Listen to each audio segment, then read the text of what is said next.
Hello students, मजा आ रहा है कि आप लोग जम करके डाउट पूछ रहे हैं ना।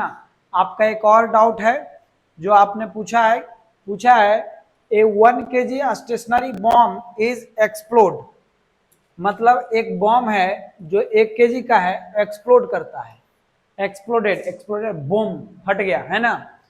इन 3 पार्ट्स हैविंग मास ऑफ 1:1:3, यानी 1:1:3 के रेशियो में ये इसका मास टूट जाता है।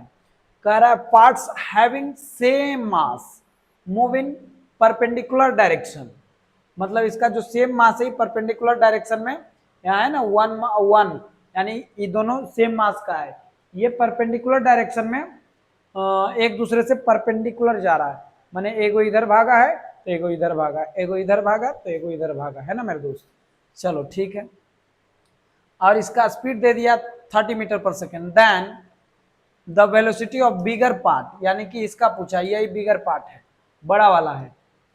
दो तीन चीज ध्यान में रखना है। एक चीज इस बात को भी ध्यान में रखिए कि आप जनरली इस कंसेप्ट को सेंटर ऑफ मास में पढ़ते हैं ना, लेकिन आपने एनएलएम के डाउट के रूप में भी पूछा है तो यहाँ मोमेंटम कंजर्वेशन होगा।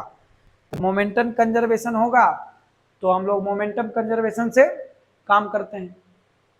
तो सबसे पहले देखते हैं कि ये जो मास था m, एक और मास है m और एक 3m मास है, ठीक है। कुल मिला के कितना केजी था? 1 kg। तो यहाँ से m इज इक्वल टू जो कैलकुलेट करोगे तो हो जाएगा 2m, 5m, 5 से भागा लगेगा 0.2 kg हो जाएगा। कितना केजी? 0.2 kg। यानी कि जो 3m वाला मास होगा वो कितना? 0.6 kg हो जाएगा, ठीक है। 3m वाला जो मास है वो 0.3 kg का, 0.6 kg का हो जाएगा। अब अकॉर्डिंग टू क्वेश्चन यहाँ पर होगा क्या, जब मास एक्सप्लोड कर रहा है तो ये एक्स डायरेक्शन में गया 0.2 kg वाला, और इसका स्पीड दे दिया 30 मीटर पर सेकेंड, और ये इसका परपेंडिकुलर डायरेक्शन में फिर से सेम मास वाला को रखा है। चूंकि बोला है सेम मास वाला 30 मीटर पर सेकेंड से एक दूसरे के परपेंडिकुलर डायरेक्शन में जा रहा है, ठीक है।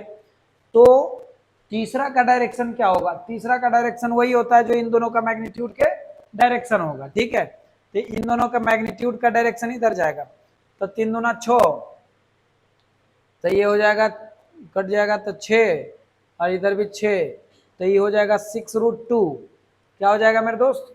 6√2 m इंटू भी, m इंटू भी, तो p हो गया है ना। p बराबर है, p बराबर फॉर्मूला होता है ना संवेग के लिए mv। और आपको ये पता होना चाहिए, आपको ये पता होना चाहिए कि जितने भी मास हैं उन सब का मास कंजर्वेशन लॉ के हिसाब से कंजर्व रहेगा। जैसे मैं एक एग्जांपल से समझें, अगर एक केजी का मास है, एक 2 kg का और एक 3 kg का मास है, और जब ये एक्सप्लोड करेगा ना तो 3 kg वाला धीरे धीरे जाएगा, इसलिए क्योंकि उसका वेलोसिटी कम होगा। वेलोसिटी कम होगा तो धीरे जाएगा ही, लेकिन मास मोमेंटम दोनों का सेम होगा। क्योंकि मास ज्यादा है तो वेलोसिटी कम, और 1 kg वाला का क्या होगा? ज्यादा तेज से भागेगा, क्योंकि उसका मास कम है तो वेलोसिटी ज्यादा होगा।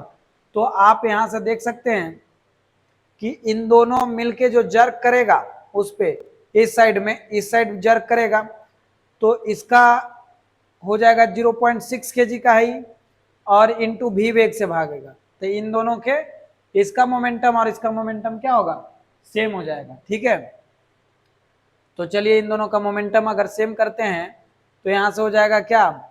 डेल्टा पी, यानी p इज इक्वल टू ही कर दो, p इज इक्वल टू 0.6 भी बराबर 6√2, 6√2, ठीक है।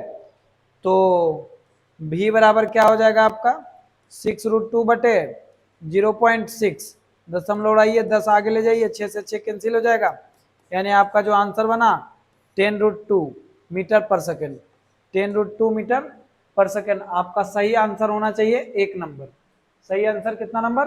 1 नंबर। तो क्वेश्चन कैसा लगा? अगर अच्छा लगा तो लाइक कीजिए, सब्सक्राइब कीजिए और शेयर जरूर कीजिए। यहाँ पर ध्यान क्या रखना था कि यहाँ पे एक दूसरे के जब उल्टा डायरेक्शन में जा रहा था, इसका मैग्नीट्यूड के बराबर ही इसका मोमेंटम होगा, तो 10√2 हो जाएगा।